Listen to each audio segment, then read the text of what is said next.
मानलेली नाती ही जवळची असतात. एकदा सहज कृष्ण आणि नारद मुनी बोलत बसले असताना नारद मुनीने कृष्णाला प्रश्न केला. नारदाने कृष्णाला प्रश्न केला, कृष्णा सांग, तुझं खरं कोणावर प्रेम आहे बरं? कृष्ण म्हणाला, तू सांग ना माझं कोणावर प्रेम आहे ते. बरं तसं नाही, तुझी सख्खी बहीण, तुझ्या सख्ख्या बहिणीवर प्रेम आहे की तुझी मानलेल्या बहिणीवर प्रेम आहे? कृष्ण म्हणाला, माझी सख्खी बहीण सुभद्रा आणि मानलेली बहीण द्रौपदी. तुला खरंच पाहायचे काय रे? खरंच माझं कोणावर प्रेम आहे तुला पाहायचे का?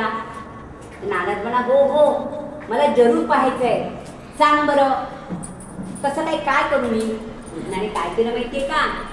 त्याने एक सुरी घेतली आणि आपलं बोट टाकलं. त्या बोटातून भळबळ भळबळ रक्त वाहू लागलं. ते पाहून कृष्ण म्हणा, नारद मुनी म्हटलं, अरे कृष्णा ते तू काय करतोस बरं? अरे असं नाही, तू जा बरं, तुला खरंच पाहायचं आहे ना, मग जा, आधी जा माझ्या बहिणीकडे आणि तिला सांग कृष्णाचं बोट कापलंय, काहीतरी चिंधी मागायला आणला, काहीतरी खडका बांधायला मागून घेऊन या. नारद मुनी म्हणाला, अरे असं काय कृष्णा, म्हणून तू असं करायचं का? अरे हो रे, तू जा तरी पळत. नारद मुनी खूप खराब घाबरला आणि नारद मुनी धावत गेला तर तो पुन्हा पैलान गेला. तो त्याची सख्खी बहीण सुभद्रेकडे गेला. अगं सुभद्रे, चल चल लवकर, अगं तुझ्या भावाचं बोट कापलंय, त्या बोटातून भळभळ भळभळ रक्त वाहते. सुभद्रे लवकर चल ग, मला खूप वाईट वाटतंय. अगं बांधायला चिंधी सुद्धा नाहीये, चल चल लवकर, काहीतरी चिंधी असेल तर बघ तुझ्याकडे. सुभद्रा म्हणाली, अरे काय रे नारदा, अरे मी एवढी भरजरी वस्त्र नेसून बसली आहे इथे खुर्ची, माझ्याकडे चिंधी आहे का? त्या कृष्णाला सांग माझ्याकडे चिंधी बिंदी काही नाही बाबा, मी भरजरी वस्त्र माझ्याकडे आहे, ती घेऊन देऊ का त्याला बांधायला? त्याला सांग माझ्याकडे काही नाही बांधायला, कशाला आलास तू धावत? नारदाला खूप वाईट वाटलं. मग तो तसाच आला. अरे कृष्णा तुझी बहीण, ती कृष्णा तुझी बहीण नाही रे चिंधी देत, तिच्याकडे चिंधी नाहीये, तिच्याकडे खूप भरजरी वस्त्र आहे, ती भरजरी वस्त्र तुला नाही फाडून देऊ शकत कृष्णा, तुझी बहीण तुला नाही भरजरी कृष्णा फाडून देऊ शकत वस्त्र, तिच्याकडे चिंधी नाही रे. मग असं काय करतोस? अरे तुझ्या बोटातून असं भरभर रक्त सारखं वाहतच आहे, मग जा बरं, माझी बहीण द्रौपदी आहे तिच्याकडे तरी जा, ती तरी बघ ना चिंधी देते का? मग तसाच नारद मुनी धावत द्रौपदीकडे आला. द्रौपदी भरजरी वस्त्र नेसून ती सुद्धा तशीच बसली होती खुर्चीत. नारद म्हणाला, अगं द्रौपदी चल ग लवकर, अगं तुझा भाऊ कृष्णा त्याचं बोट कापले बरं, अगं चल ना, अगं तुला काय सांगू, मला रडायला येते, तू असं काय करते, चल लवकर चल. अरे काय माझा कृष्ण, अरे कुठे माझा कान्हा, अरे कुठे माझा कृष्ण, चल चल लवकर. आणि तशीच ती नारदाच्या पाठोपाठ धावत द्रौपदी निघाली आपल्या भावाच्या भेटीसाठी. आपला मानलेला भाऊ आणि त्या भावाला भेटण्यासाठी द्रौपदी धावत निघाली. अरे कृष्णा माझ्या कान्हा, तू काय केलंस हे? तुझ्या बोटातून रक्त वाहते, असं काय करतोस तू? तिने आपला पदर घेतला, काढला आणि त्याची चिंधी त्याच्या बोटाला बांधली. त्याच्या बोटातून येणारे भळभळ रक्त थांबलं आणि त्या क्षणी ती खूप रडू लागली. कृष्णा तुझं बोट कसं कापलं? आणि थोड्याच वेळात खरं प्रेम कोणाचं ते त्या नारद मुनीला कळलं आणि तेवढ्यातच ती द्रौपदी काय म्हणते बरं का?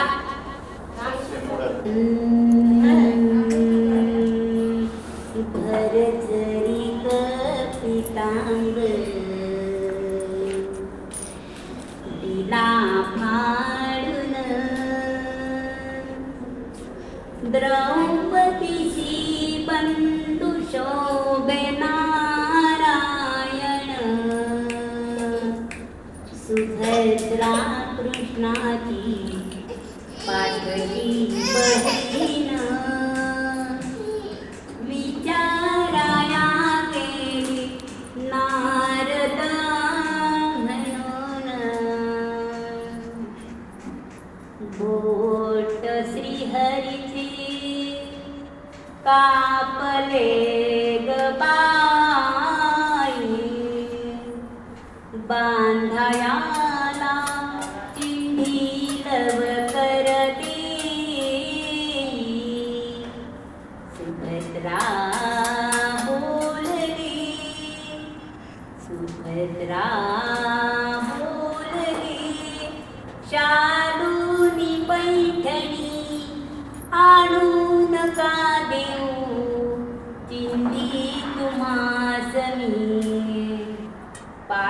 भावाची बहीण झाली ती वैरीण द्रौपदीची बंधू शोभे नारायण घर जरी ग पितांतर दिला फाडून द्रौपदीची बंधू शोभे नारायण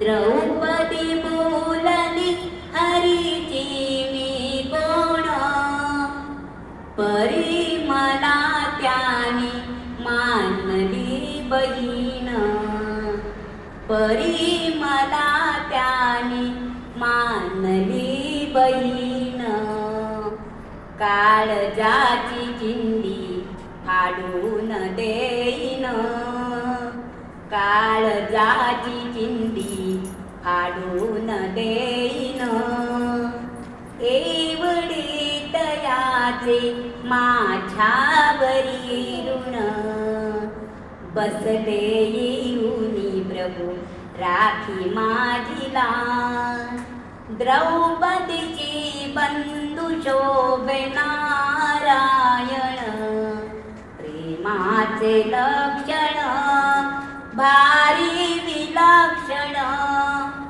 जैसी ज्याची भक्ती तैसा नारायण रक्ताच्या नात्याला उपजेना प्रेम रक्ताच्या नात्याला उपजेना प्रेम पटली पाहिजे अंतरीची खुण पटली पाहिजे अंतरीची खुण धन्य तोची भाऊ धन्य ती बहीण प्रीतीची ती खरी जगीला भाविन बसले येऊदी प्रभू धन्य तोची भाऊ धन्य ती बहीण प्रीतीची ती खरी जगीला भाविन चिंधी पावोनी हरी झाले प्रसन्न चिंधी पावोनी हरी झाले प्रसन्न द्रौपदीची बंधू शोभे नारायण घर जरी ग पितांबर दिला फाडून द्रौपदीची बंधू शोभे